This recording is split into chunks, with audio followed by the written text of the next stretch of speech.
Hey everyone, thanks for listening to the Grow Your Life podcast. My name is Jeremiah Krakowski. If we haven't met yet, I help coaches, trainers, mentors, authors, and speakers scale their businesses to $20,000 to $40,000 per month and beyond using paid advertising, funnels, copywriting, and any way of getting clients through the internet. I'm your guy. Now listen, today I'm excited to introduce you to somebody that I've known for a while. Her name is Venniece Robbins. She's absolutely incredible when it comes to the mindset of what it takes to help you get unstuck. And so, Venniece, welcome to the podcast. How are you today? I am great. It's so exciting and awesome to be with you, Jeremiah. Thank you. Yeah, I'm honored and glad that you said yes to be here. So, tell everybody who's listening to this just a little bit about you and how you got started in this work and what you do and what you help people with. Sure. And where they can find you. Okay, cool. My name's Venniece. Hi, everyone. And as Jeremiah said, I am an expert in personal growth. I got started years ago before personal growth was a thing. It was like over 20 years ago. And my starting point was honestly, I was miserable in my own life and pretending to be happy, and I wasn't. And I really came across personal growth, and it radically altered the quality of my life. And I think the biggest thing that I got was I have a say in my life. And I lived as a victim my whole life. And to really get it at my core that I actually had a say was revolutionary. So I leaned in deeply to personal growth, and fast forward, I'm a life coach. I've worked for a world-renowned life coaching company. My background is actually nutrition. I'm a nutritionist. Yeah. Nutrition, yeah. And start with one thing and then go to another. I'm taking notes here on my phone. I'm taking notes here on my phone, because I've got I already got 10 questions I want to ask you. This is amazing. Sure. What got you out of into where you're doing right now, and how are you helping people today? Well, the thing is, 8 years ago, I got really sick and I could not work. I had all the symptoms of fibromyalgia. That's a whole other chapter, which I won't get into now. But I found myself in a place where I couldn't work like in traditional work. And I thought about, man, you know what? What do I want to do for the next 25 years of my life? And that was the beginning of pursuing something that I didn't know what it looked like. It was very all I know was I wanted to serve women. And I wanted to do it in a larger scale. And so my brother told me about this thing called Facebook. He was like, you should check out this thing called Facebook. I'd never heard of it. I started an account. I came across Sandy Krakowski, who was my first business. Yes, your mom, my first business coach. And that was that was a huge part of a foundation of what does it look like to be on the online space and serve people well, and also be able to make money. Yeah. So that's what I've been up to for 8 years now. And it has been such an incredible journey. I'm on my social media. You can find me at Venniece. Awesome. That's really simple, Viece. And these days, I find I'm really interested in working with women who struggle with perfectionism, low self-esteem, and fear. And what I do is I show women how to overcome so that they're actually in action, designing a life they love, really in courageous action. So I have a couple of life coaching groups online, and I love it. It's a lot of fun. Yeah. So help me understand a little bit here. When you say perfectionism, women that struggle with that, how does that manifest and look in people's lives? Would you say perfectionism is a form of self-sabotage? I think it could definitely be. Perfectionism is that there's actually different kinds of perfectionism, how it shows up. I think a real common one is what we would call the taskmaster, which is a constant evaluation. There's the pessimist, critic, or perfectionist. So perfectionism can look a number of different ways. Even being a caregiver can show up as perfectionism. Wow. And the bottom line is it's where we are driven to do something, whether if it's caring for others, if it's, demanding that we live in a certain standard where there's no freedom. There you That's go. the common, yeah. And I think as we've lived our lives like that for so many years, I myself am a recovered perfectionist. Right. It's draining. It's exhausting. It's and it's almost like you can't control it too. Like it feels it's uncontrollable. Yeah. And one of the things in the coaching that I'm doing is we really distinguish it. It's not necessarily all of who we are, but it's a part of who we are. Right. So in coaching, we can help people distinguish that part of who we are. And it gives room. Well, we do it with love and compassion, and actually consider that the perfectionist part of us can actually help us. Oh, exactly. That's what I've been learning too. So what Venniece is talking about is there's a practice called IFS, internal family systems, sometimes called parts work. If you've been following my mom, she talks about it too. Gabby Bernstein has literally shifted her whole entire business around parts work even, and she's getting certified in that. And so Venniece, talk a little bit more about that, about how the thing that we think is what's stopping us from succeeding, though it was a success strategy that we built up in ourselves through life experiences, how does that work to where somebody, because I want to circle back around to who we're talking to here, coaches, course creators, trainers, and mentors, that they want to make multiple six figures in a business. So that's who our audience is.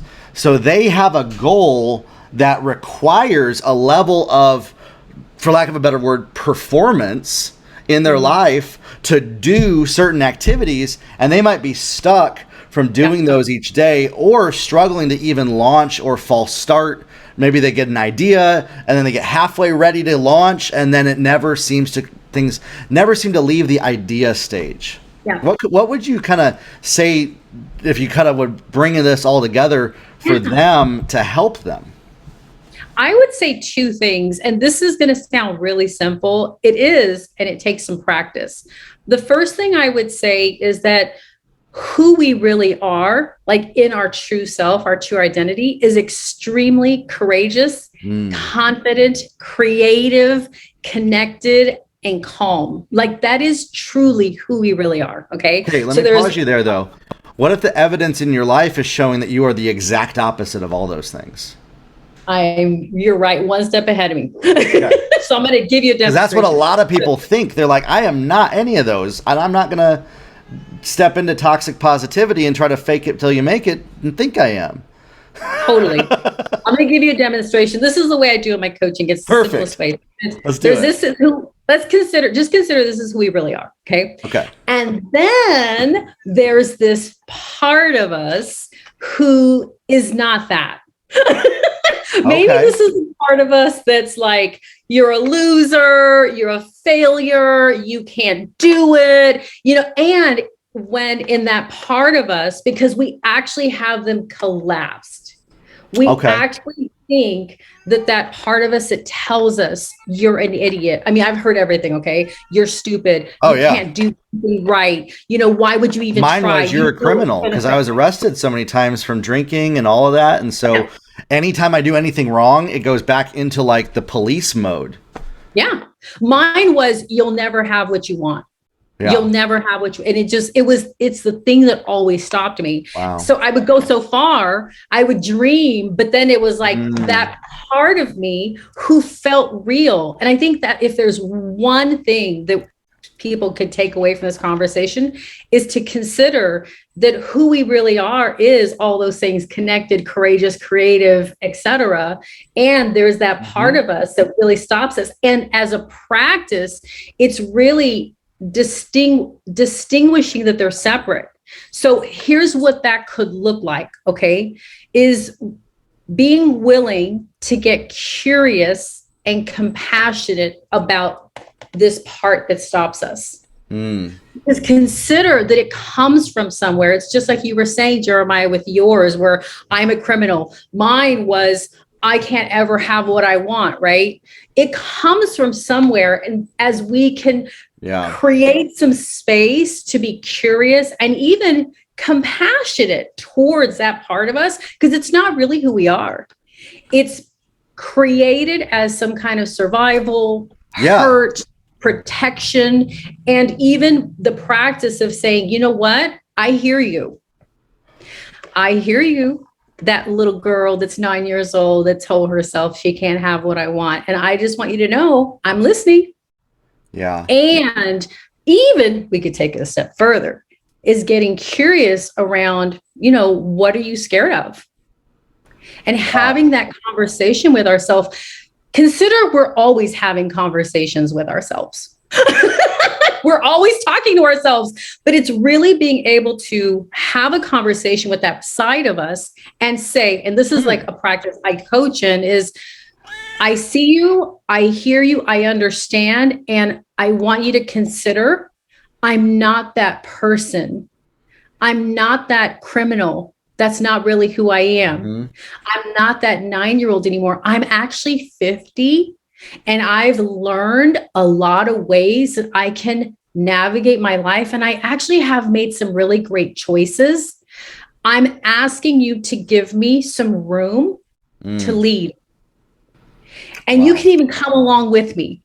Can I tell you a story real quick about that happened yesterday? Sure. And then I got some questions for you on this, because I feel like if people are listening to this right now, I want to help kind of lead them to gain a better understanding as to what you're talking about. And we'll go over some of that here. Tell me the story though. What was it? So this is something that really has stopped me my whole life. It's very specific in my relationship with my mother, and it's affected my business. Wow. Okay. Yesterday I had a conversation with my mom. I'm not going to get into the details, but there is a part of me that has felt like I'm really all alone.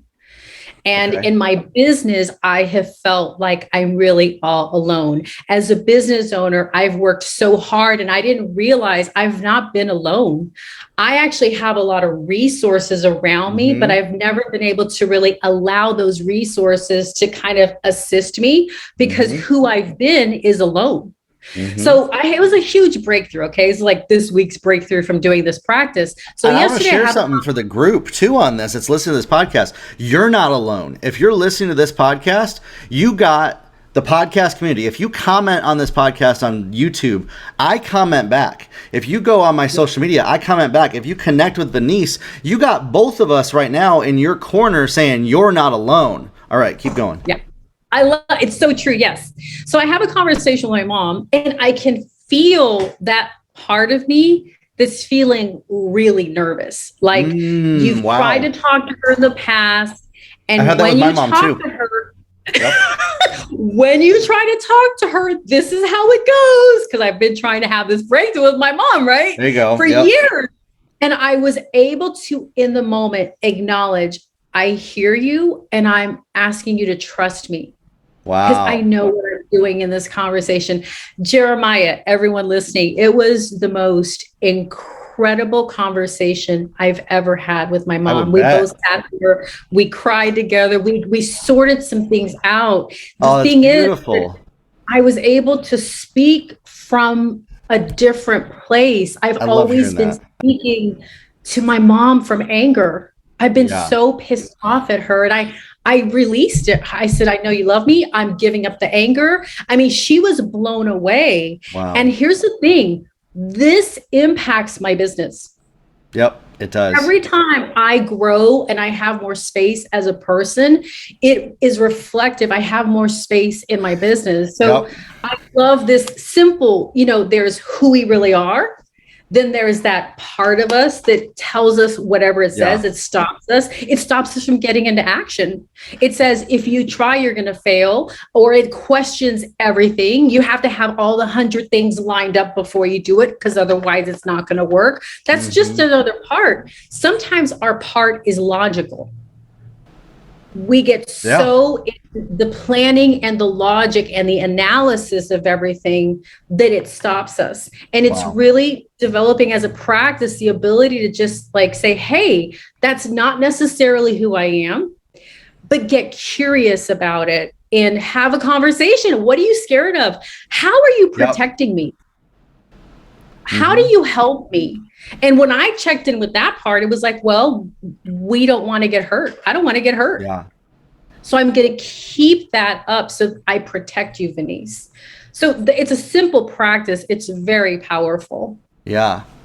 Here's some of the questions I have, because in conversations like this with people that might be listening to this podcast, especially if they come from like a religious background, they might have a part of them that is resistant to hearing some of this or misunderstanding it. Like, are we talking about schizophrenia here? Are we talking about demon possession?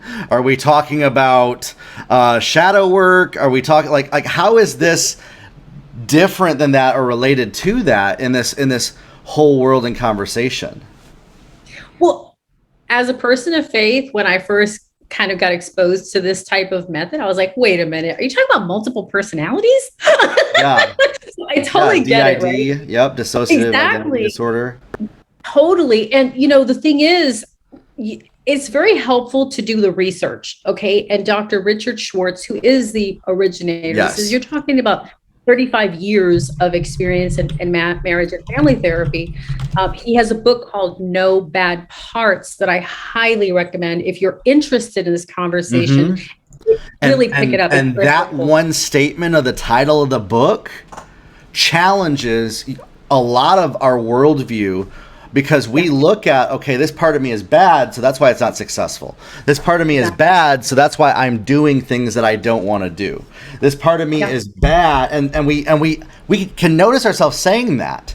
I even had hatred towards my younger self that got arrested, that drank too much, and I realized what actually brought me into the idea of studying parts work is I had gone through a lot of inner healing, a lot of talk therapy, a lot of deliverance ministry with my church, and yet they were like, okay, why is this not working? Right? You've been through all that too, and it's and I think that there's a place for it too as well. Yeah. I really do still, but this work is on a whole nother level of saying, actually, you're not bad, and actually, I'm just going to go straight into the faith side of it here. It shows us how the Father sees us. Yes. The Father in heaven sees us as there's no part of us that's bad. Amen. There's no part of us that is dirty or ugly or disgusting. And when we start to see ourselves as that way, it changes everything about how we live, love, lead, parent, and build our businesses. I want to add one thing. I totally 100% agree. I think one of the challenges we have as believers is that we don't really approach things like in an integrative way. We see things like mind, body, spirit, and spirit. Of course, people of faith, we have a heavy emphasis on faith, right? The thing is, what we don't realize is we're not three compartments. The mind, body, spirit is all one system. Yep. That's the first thing. Yes. The second thing is, for whatever reason, hey, not judging or anything, we in the church, we don't have basic knowledge about how the mind and brain works. Yeah. So it's kind of incomplete, and we hear messages about be ye transformed by the renewing of our mind. But even if you just have a basic understanding of how the mind works, when you really study psychology, there is all human beings have different personalities. That's very well researched. It's established science. It doesn't mean you have multiple personality disorder, or that's not the same. Exactly. It's not the same thing. It's just having an understanding of that this is how the creator of the universe made our mind. That's huge. This is by design how God put our operating system together. And in fact, you're right, the Bible actually does talk about this. I think sometimes we can get into a religious state of mind of, when I prayed the prayer, Jesus healed it, and if I don't believe that, there's something wrong with me. That framework is still kind of operating in this kind of performance for love based. If I do, then I will get. If I do good, then I'm safe. If I don't do right, then I'll get punished, or I won't get a reward, things like that. And what I've found is that really taking a look at, okay, how does the mind work? Even from a scientific standpoint, what I love is that the Bible and science don't conflict each other. They actually support each other. Yes, it's so good. I love it. Oh, the other thing I was going to say is that, I've said the prayer of healing. I've done inner healing, like ministry, deliverance ministry, retreats I've gone to, my husband and I. A lot. And what I really discovered is that, when we go and we say the prayers, it's not that nothing happens. The prayers are the beginning of a season. That's really good. We pray, we get an agreement with heaven. We believe in what the scriptures say. And then it's almost like God's like, okay, you ready? You're in partnership with me. Let's go. What you just said was one of the most powerful statements I've heard in the last year. Can you say that again? When we say the prayers, what does it do? It starts a season. Yeah, it begins a whole season. And in that season, it's like layers of the onion. Where the Creator knows all about us. The Creator knows when we're ready, when we're not. Sorry, I'm just like, my brain is like. So it's participating in our own healing. We are not God. But we're walking out our healing. We're walking it out. If I'm going to say, okay, I'm gonna walk away from pornography, and then I'm logging into a site late at night, and like I have to still show up at a certain point in that to walk out what I've prayed and declared and am living for my life and for my marriage. And now this brings in one other important element, and I believe this with all my heart. We're not designed to do it alone. God himself is community. The Godhead, God the Father, God the Son, God the Spirit, right? We are designed to live, grow, and thrive in community. So in the seasons, in all seasons of life, it's really designed, like, I believe God's heart is do it in community. That's where the juice in life is. And what I love about, we both have online communities, right? So I love, having online community because people can connect from anywhere in the world, and we can be connected. And we have a community here with the Grow Your Life podcast and our coaching group. Interestingly enough, you're listening. It's not a Christian or church community. It's actually we have a number of people like that don't share the same faith as me, but we're operating and learning all of this stuff together because these strategies work for everybody, which is amazing. Yeah. So here's something that I want to say. You said something at the beginning that you discovered when you learned this. It helped you no longer sabotage. You were able to open up your voice. It allowed you to design your life and have a say in your life. And I find that that's a big thing. For me growing up, I never felt that I had a say in life. I was taught delayed obedience is disobedience. And if I don't ask how high when I'm asked to jump, it's disobedience, and that I will be punished physically, emotionally, and spiritually if I don't operate that way. So that way of living is what I lived in 19 years of my life till I moved out of my parents' house. And so that was how I was wired, is that I have no say in my life. Yeah. And which is crazy, because that's the complete opposite of, those of you that know my mom, like she, looking back, she's like, yeah, that I would never have raised you that way, if I had known, right? And we've since healed and grown in our relationship. But what would you say to somebody, because I know that there's people who listen to this that they feel that way. I got no say in my life. I have I know what I want. I see it, but it's impossible. I would say, again, consider allowing yourself some room to get curious about that. A lot of times we don't bring curiosity and we don't bring compassion. Yeah. A lot of times it's like, I want to kill that side of me. I want to obliterate that. Well, okay, here's the reality. Probably that part of you, that side of you, has been around for a very long time. It's probably a part of the entire neural hardwiring of your brain. Yeah. And it's funny, I've found myself, even some of my content, I've said that before, and I'm starting to, as I'm learning this, say, okay, maybe we need to embrace it, listen to it, not kill it. That has been one of my biggest things from like takeaways and breakthroughs in 2022 is I've been trying to erase things that are not erasable because they're literally hardwiring in my brain. That's not going to change. I mean, I guess nothing's impossible, some massive miracle, but probably it's not going to happen. What I can do, and to answer your question for those who are listening, is you could first of all consider that the good news, the bad news. Bad news is it's not going to go away. Good news is you could get curious about why you do that, what it serves, purpose in your life. Yeah, you could actually create some kind of like this is powerful collaboration. Like for You're me, what my life with this conversation, by the way. I hope you know that. Yeah, you're going to start to see the fruit of it soon. Amen. What I do, and this is what I teach my clients, is I'm like, okay, in my mind, it's like I have my true who I am in my identity, who I am in Christ. And then there were these parts of me that have been around for a long time. So I'm like, okay, we're all doing this together. And I'm really intentional to be aware. There's sometimes where I feel like, even before I came on the podcast, I could feel I was nervous and I was checking in with myself. I was like, okay, what's there? And I could hear, oh, what if you screw it up? What if it doesn't go well? You know, what if you say something stupid? And then it's going amazing, just so you know. And one of our best episodes ever. Thank you. I was just like, okay, I hear you. And let's just do this together. We've got this. So it's so much compassion for my humanity.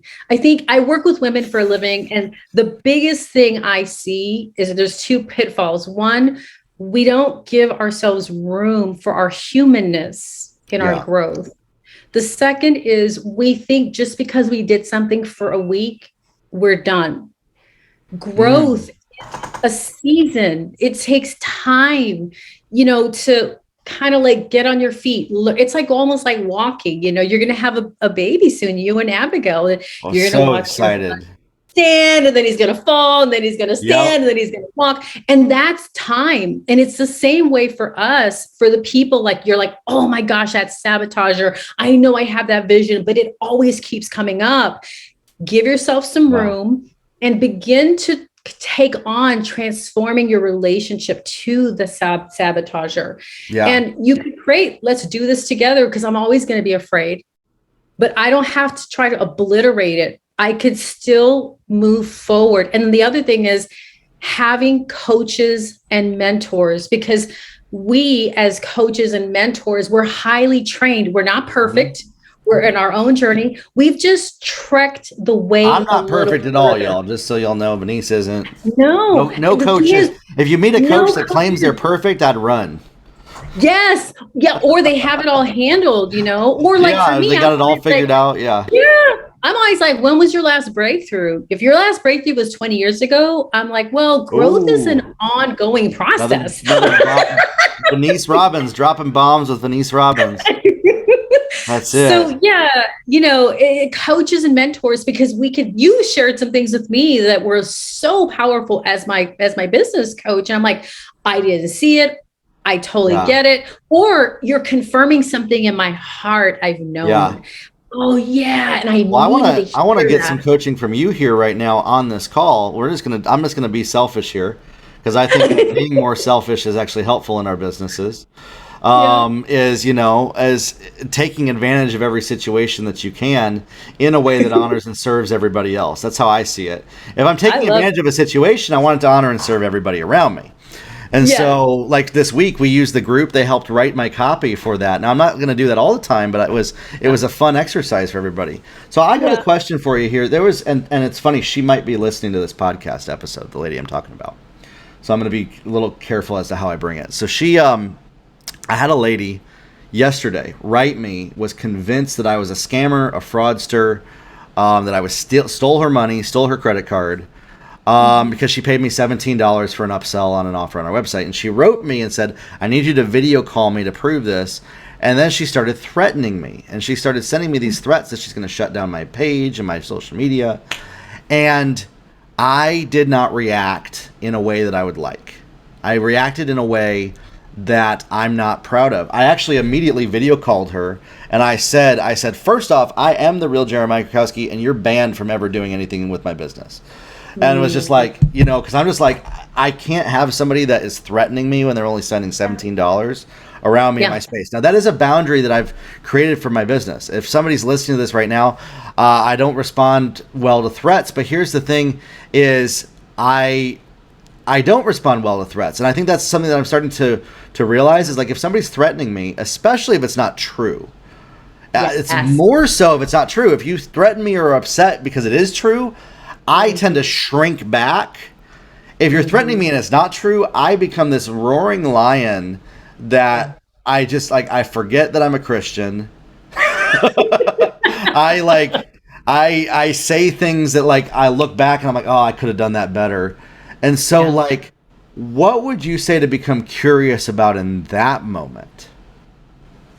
Well, there's two things I would say. One is it's really great that you're aware. Like it sounds like you're not like helping now me at all. So yeah, I would. I'm sure you have like the kind of personal time of reflection or meditation or prayer. Yeah. In those times, I would begin to explore that. I have like a little practice on my iPhone. I have like I call it parts.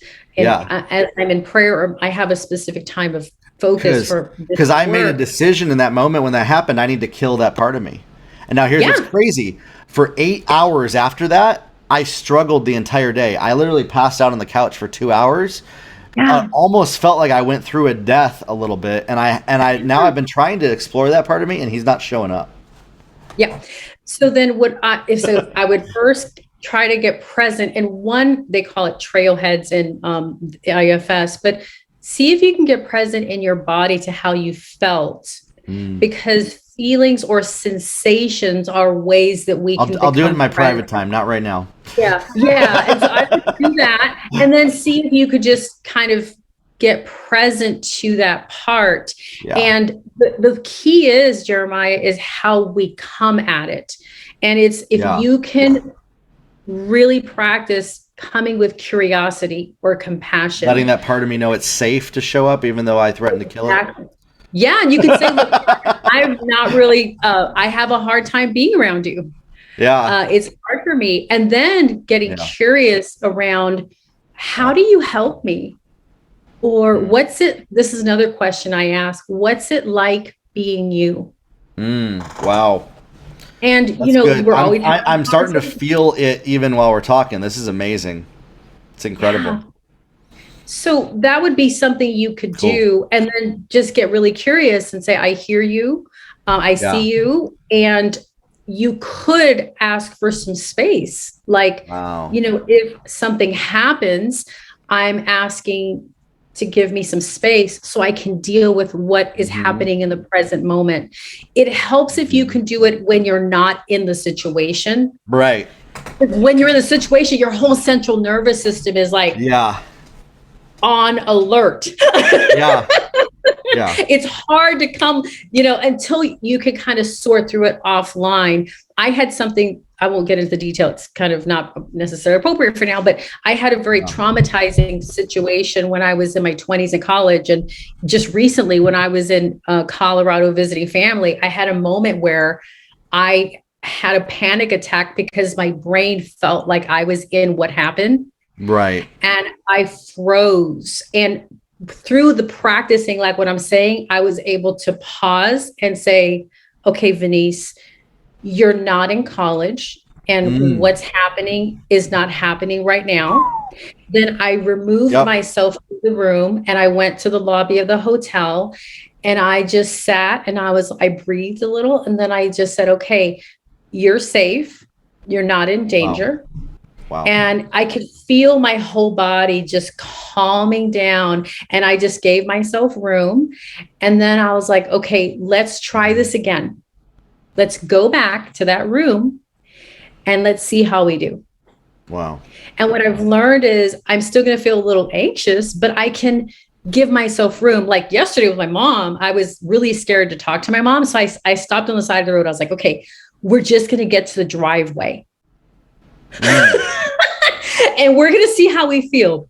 Then we're going to go in the house and we're going to get in the car and go to the restaurant and we're going to see how we feel then.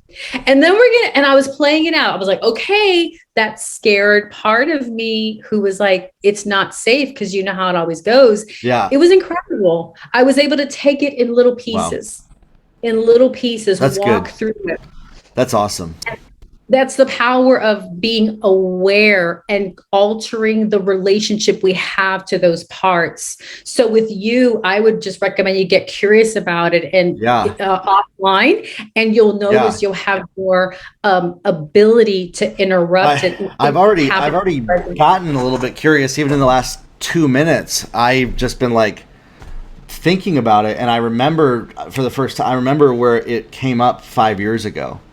I remember, and if I go back and find that part, like what age is it of me that really, and I think maybe it was in the last 5 years, that is willing to say no and willing to set a boundary because is not afraid, like doesn't want to be walked all over. Yes. But has maybe set that boundary in the not so best way and then has gotten hurt. Yeah. In a previous situation where maybe I was threatened or felt threatened, and responded in that way. Oh, I'm even thinking through. So my wife actually said something very interesting. She said, "You haven't sounded that way since you lived in Kansas City." And so I'm thinking. I just remembered. I'm thinking back to a time in Kansas City where, and this is part of how this goes. Everybody, if you're watching this actively, is you'll notice behavior that you're doing now, and then you're going to think of a time where you did it in the past, and that feeling, you get present to that feeling, and you're able to do that. I have found a very interesting ability to get present with the feelings while staying active in my outward self. And like I'm engaging with the podcast, but internally I'm actually pretty present with that feeling right now. Yes. It takes you a little while to get to. That's what I found a lot of my teaching comes from, is being able to do that. Because I'll even get active to some of the parts of my clients with empathy a little bit and be able to answer some of that based off of my own experiences. And so I'm thinking back to a time I had a realtor tell me that she was going to steal the keys to my house if I fired her, and I was 500 miles away from her, and I stepped into that part of me in that moment and sent the police after her to go get my keys. And so literally, like, that was the part that showed up yesterday. It was that same, like, protecting my family type of, it was a protector. I'm seeing that as that way. It's the don't mess with my family, don't mess with my living type of a thing. But like, this lady was just scared. She was scared that she was going to be taken advantage of. She was scared that I was a scammer. She was worried of that. Now, at the same time, I think it's best that she not engage with our business. I think maybe even if she reaches out to you and works through some of that would be incredible. That'd be amazing. Getting some therapy, getting some of that help. So I'm not going to mention her by name, but like, this is an experience. And if you're a coach or a course creator online, you're going to have these experiences with people. I understand there might be some people that the fact that I responded that way ruins my credibility with them. I'm working on this myself. I'm not perfect. You're hearing me be very vulnerable with you about one of the things that I almost hide sometimes, don't even bring to the table, but I believe that God is giving me an opportunity to talk with people about this because it's something that's hindering them as well. That's awesome. I think definitely there is room for creating boundaries. I've learned that in my business. Everyone has an opinion on social media, and I have just certain rules, like you can't cuss at me, you don't get to threaten me, and you don't get to be mean to me. I've had people send horrible messages, and I mean, it's just like they're seeing through a distortion, right? And they're seeing through their experience and their beliefs. Yeah. And I'm like, hey, I got it. I heard you. And I just want to let you know, you don't get to speak to me that way. And I'm banning you from my page. Yeah. And that's it. Honoring their experience.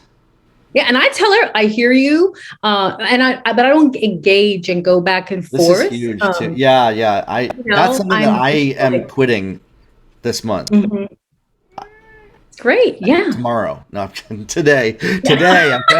In 24 hours.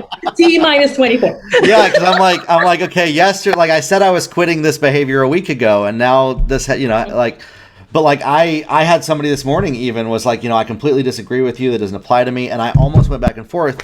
Instead, I made a post on my social media and shared the post with her. Again, I don't even need to do that. But I'm growing in that way. One thing that also helps is I love the definition of compassion in IFS. Yeah. It's one of the definitions is empathizing with others, knowing that when they experience healing, they will be able to release their own burdens. Yeah. To me, I really have been able to keep that in mind, that when people are being like their parts are coming out, I can say, you know what, I choose to be empathetic. I don't feel sorry for them, but I choose to be empathetic because they're carrying their own hurt and it's projecting. And I know that when they choose to get into their healing season, they're going to be free. And it's made a huge difference for me to be able to hold space even for and have true compassion for others. So I think there's really a lot to be said about, it takes something, because it's like we are human. We're going to have a reaction, but then it's pausing and noticing what part of us is coming up. And then also I'm choosing to be compassionate, but also holding people accountable. Like, it doesn't work for you to cuss me out. Right. Oh, yeah. We don't do that here. Yep. And I'm not going to go back and forth, but I hear what you're saying. Or to invalidate me. I just like. Exactly. Your experience and mine don't have to be the same. Doesn't make mine invalid or yours invalid. Exactly. Yeah. That's great. Here's something so I made this post this morning. It's a photo of my wife and I standing on our steps.